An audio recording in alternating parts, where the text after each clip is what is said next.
The year is 1769. Europe stands at the edge of great change, its kingdoms restless, its empires shifting. Far from the grand palaces and bustling capitals on a rugged island in the Mediterranean, a new life begins. On the windswept island of Corsica, a child is born. His name, Napoleon Bonaparte. The cries of the infant echo through stone streets, mingling with the salty air and the distant crash of waves. He enters a world marked by struggle, hope, and the fierce pride of his people. This island, fiercely independent and battered by centuries of conflict, would shape the destiny of a future emperor. Corsica's wild mountains and stubborn spirit seep into the bones of its children, forging them in resilience and ambition. Young Napoleon grew up surrounded by the stories of Corsican patriots, their struggle against foreign rule fueling his imagination. Around flickering fires, elders recounted tales of resistance, of heroes who dared to defy the odds. These legends became the foundation of his dreams. He was a child of the Mediterranean, its sun-drenched shores shaping his destiny. The sea was both a barrier and a promise, whispering of lands beyond and destinies yet to be claimed. The rhythm of the waves became the rhythm of his own restless spirit. Little did anyone know this boy would one day command nations, reshape Europe, and etch his name in the grand tapestry of history. From humble beginnings, he would rise to heights unimaginable, his ambitions as boundless as the horizon he gazed upon as a child. The Bonapartes were not peasants. They had a lineage, a history. Their roots ran deep in Corsican soil, yet their eyes looked outward, yearning for recognition and respect in a world that often overlooked them. However, their fortunes were as unpredictable as the Corsican weather. One day basking in sunlight, the next battered by storms, so too did the Bonapartes ride the waves of fate, never certain what tomorrow would bring. Napoleon's father, Carlo, was a lawyer, a man of ambition with a taste for finery that often outstripped his means. He dreamed of a better life for his family, navigating the shifting tides of politics and power with both hope and desperation. His mother, Letizia, was a woman of formidable strength and fierce love for her children. Through hardship and uncertainty, she held the family together, her will as unyielding as the Corsican mountains themselves. It was in this crucible of family, pride, and the ever-present yearning for freedom that Napoleon's character began to solidify. The warmth of kinship, the sting of want, and the constant reminder of what it meant to be Corsican shaped his earliest years. He learned early the importance of family loyalty, the sting of poverty, and the intoxicating allure of power. These lessons, forged in the fires of his youth, would one day propel him from the shores of Corsica to the very heart of empire. At the tender age of 9, Napoleon left the warmth of his Corsican home. He journeyed across the sea to mainland France, a young boy facing a foreign land. He arrived at a military academy in Brienne, a stark, unforgiving place. He was different, an outsider. His French, thick with a Corsican accent, marked him. His fiery temperament and quick mind did little to endear him to some. Yet, within this young Napoleon, a fire burned. He devoured books on history, strategy, and philosophy. He learned the art of war from ancient texts, dreaming of battles and conquests. He excelled in mathematics, his mind a steel trap for calculations. He learned to ride, to fence, to shoot, honing his body into a weapon. He endured the taunts and isolation, his spirit unbent. He was determined to prove himself, to rise above the prejudice and claim his place in the world. From Brienne, Napoleon secured a coveted place at the prestigious École Militaire in Paris. Here, the best and brightest of France's military youth gathered. Napoleon, with his insatiable hunger for knowledge, thrived. He immersed himself in the study of artillery, mastering its complexities. He pored over military campaigns of the past, analyzing strategy and tactics. He was a relentless student of warfare, seeing beyond the battlefield to the grander chessboard of politics and power. He understood that armies were tools, and battles were merely the means to an end. He yearned to command, to lead, to shape the destiny of nations. His ambition was a living thing, driving him ever forward. The French aristocracy, with their lineage and privilege, underestimated this Corsican outsider. They would learn, to their detriment, the steel that lay beneath his quiet demeanor. France convulsed. The year 1789 saw the eruption of the French Revolution, a storm that would sweep away the old order. The monarchy trembled as the people, fueled by the flames of liberty and equality, rose up. The streets of Paris became a battleground, echoing with the clang of revolution.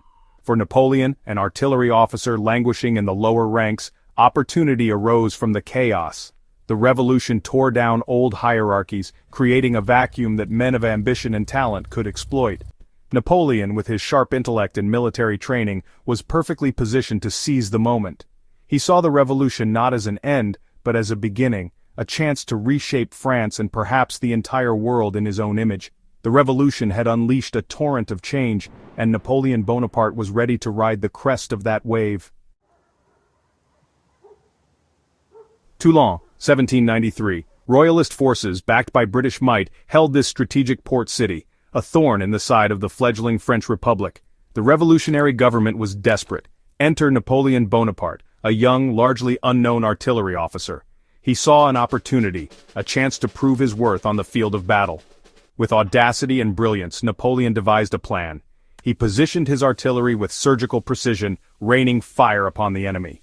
The British were shocked by the ferocity of the French assault, caught off guard by the strategic genius of their young adversary.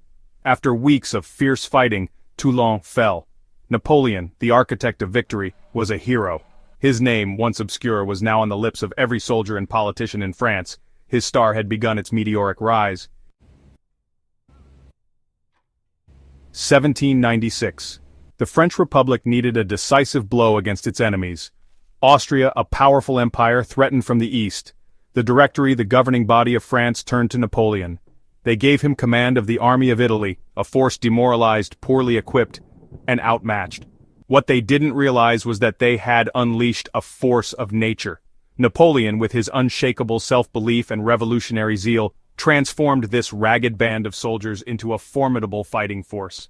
He inspired them with his words, his confidence, his unwavering belief in their destiny. He led from the front, sharing their hardships, and demanding their absolute loyalty. He introduced new tactics, utilizing speed and maneuverability to outwit and outmaneuver his opponents. He won victory after victory against the Austrians, driving them back from Italy. His name became synonymous with victory, his legend growing with each passing battle. Amidst the thunder of cannons and the chaos of revolution, Napoleon Bonaparte found time for love. Or was it simply another form of ambition, a calculated move in the grand chessboard of his life? Even as he plotted military campaigns and navigated the shifting tides of power, his heart and his mind were drawn to a different kind of conquest. Perhaps for Napoleon, it was a potent mix of both, passion and strategy, desire and design, all woven together in the fabric of his destiny. In the glittering salons of Paris, he met Josephine de Beauharnais, a captivating widow who was 6 years his senior. Their meeting was no mere accident. It was a collision of two worlds, his, shaped by ambition and military discipline, and hers, by grace, charm, and the subtle power of social connection. Josephine was everything Napoleon was not, elegant, effortlessly connected, and a true creature of the Parisian world he so desperately wanted to conquer. She moved through high society with ease, her reputation and relationships opening doors that were otherwise closed to outsiders.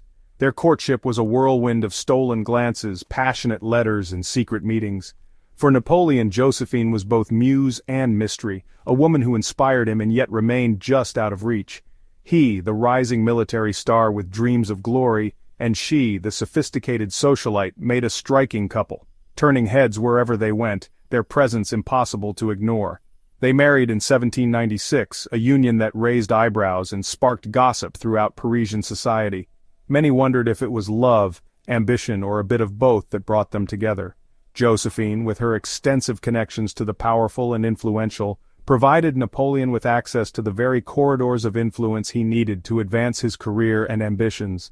She smoothed his rough edges, teaching him the art of conversation, the subtleties of etiquette, and adding a veneer of sophistication to his image that would serve him well in the salons and courts of Europe. In turn, Napoleon offered her protection, stability, and the promise of a future that was anything but ordinary, a chance to be part of something truly extraordinary, to stand at the center of history as it unfolded. Their marriage, a potent blend of love, ambition, and political expediency, would not only shape their own destinies but also leave an indelible mark on the history of France itself. Italy was just the beginning. The victories there had ignited a fire within Napoleon, fueling his relentless drive for glory and power. The world watched as a new force emerged from the heart of Europe, a force that would soon reshape the destinies of nations. Napoleon's ambition knew no bounds. He was not content with mere victories, he craved immortality, a place in history that would never fade. He dreamed of empires, of carving his name alongside Alexander the Great and Julius Caesar. These legendary conquerors were his idols, their achievements the benchmarks he sought to surpass. He cast his gaze eastward, towards the ancient lands of Egypt. The mysteries of the Nile and the allure of the pyramids called to him, promising both adventure and opportunity. Egypt, with its strategic importance on the route to India, offered a gateway to the riches of the East. Controlling Egypt meant controlling the lifeline between Europe and Asia, and striking at the very heart of British power. It was a bold gamble, a strike against British interests, and a chance to cement his legend. The stakes were immense, and the risks even greater, but Napoleon thrived on such challenges. In 1798, Napoleon, with a fleet of ships laden with soldiers and scholars, set sail for Egypt. The expedition was as much a journey of discovery as it was of conquest. He envisioned a glorious campaign, a conquest that would echo through the ages. He saw himself not just as a general, but as a visionary leader destined to change the world. He brought with him not just soldiers, but scientists, artists, and historians, assembling a unique army of minds and talents. This was an unprecedented move, blending war with the pursuit of knowledge. For he understood that true conquest encompassed more than just land. It was about shaping culture, influencing thought, and leaving a legacy that would endure long after the battles had ended. It was about capturing the imagination of the world. Napoleon wanted to inspire awe, to be remembered not only as a conqueror but as a patron of science and the arts. He aimed to study Egypt's ancient civilization, to unlock its secrets, and to use its rich history to further his own grand narrative. In Egypt, Napoleon sought not just victory but a place in the annals of history as a leader who dared to dream beyond the battlefield. The Emperor's Crown, Napoleon's Coronation. Paris, December 2nd, 1804. Notre Dame Cathedral is adorned with grandeur. The air crackles with anticipation. Napoleon Bonaparte, the first consul of France, is about to be crowned emperor. He had seized power in a coup 5 years earlier. France was weary of revolution. Napoleon brought stability and order. He reformed the government, the economy, and the legal system. His star was rising, and now he was reaching for the ultimate prize, the imperial crown. The ceremony was a spectacle of pomp and power. Napoleon wanted to show the world the might of France and his own authority. He had invited dignitaries from across Europe. The Pope himself was present, a testament to Napoleon's growing influence. Yet in a gesture that shocked the world, Napoleon took the crown from the Pope's hands. He placed it upon his own head. This act was a clear message. Napoleon bowed to no one, not even the church. He was the master of his own destiny. It was a bold statement from a man who had risen from humble beginnings to become the most powerful figure in Europe. With this act, Napoleon Bonaparte, the son of Corsica, became Napoleon I, Emperor of the French. His reign, short but impactful, was about to begin. Building an empire, Napoleon's reforms. Napoleon was not just a conqueror, he was a builder. He inherited a France ravaged by revolution. The economy was in shambles, the legal system was chaotic. Napoleon, with his characteristic energy, set about reforming the nation. His most lasting achievement was the Napoleonic Code. This comprehensive legal system swept away the old feudal laws. It established equality before the law and the right to property. The Napoleonic Code was adopted not only in France but also in conquered territories across Europe. It became a model for legal systems around the world. Napoleon also reformed education. He established a system of lycées, state-funded secondary schools. These schools provided a standardized education for boys across France, regardless of their social background. Napoleon believed that education was essential for the creation of a strong and unified nation. He invested heavily in infrastructure, building roads, canals, and bridges. These projects facilitated trade and communication. They also showcased the power and efficiency of Napoleon's regime. Napoleon understood that a strong state required a solid foundation. His reforms were not merely about consolidating his power, they were about modernizing France and securing its place as a leading power in Europe. A triumph at Austerlitz, Napoleon at his zenith. December 2nd, 1805 dawned cold and misty over the plains of Austerlitz. Napoleon's Grande Armée faced a formidable foe, the combined armies of Austria and Russia. The Battle of Austerlitz was more than just a military engagement, it was a clash of ideologies, a test of Napoleon's genius against the old order of Europe. Outnumbered but not outmaneuvered, Napoleon used the terrain and the weather to his advantage. He lured the enemy into a trap, feigning weakness before unleashing a devastating attack. The battle raged for hours, a furious dance of infantry, cavalry and artillery. Napoleon, always in the thick of the action, rallied his troops with his legendary charisma.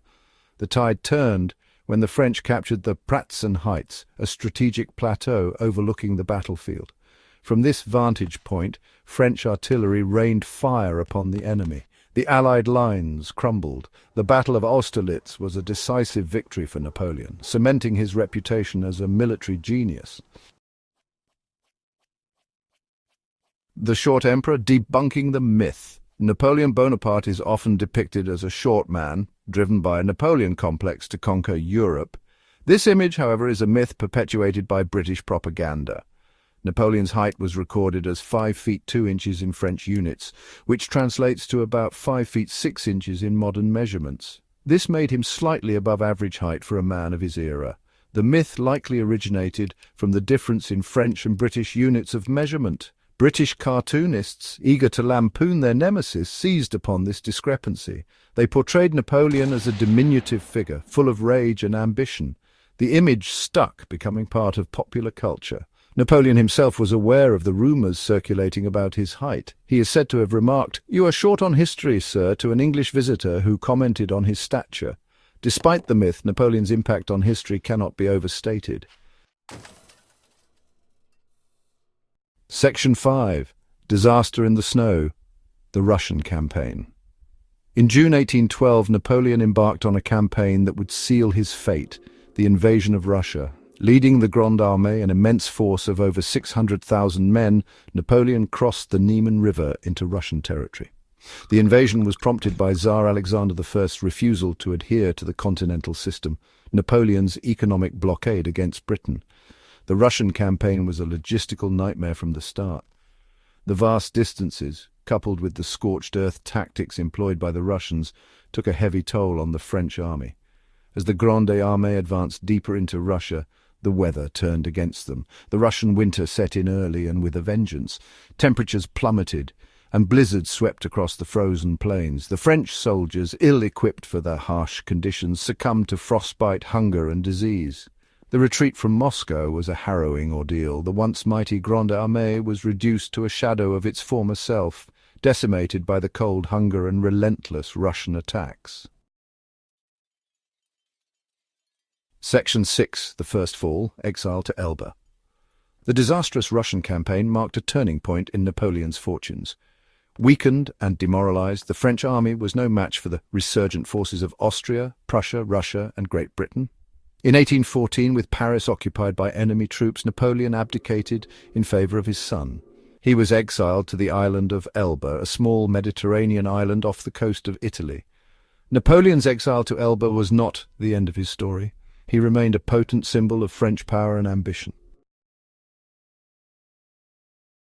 Section 7. 100 Days of Hope. The Emperor returns. In February 1815, Napoleon escaped from Elba and landed in France with 1,000 loyal followers. His return sparked a wave of enthusiasm across the country.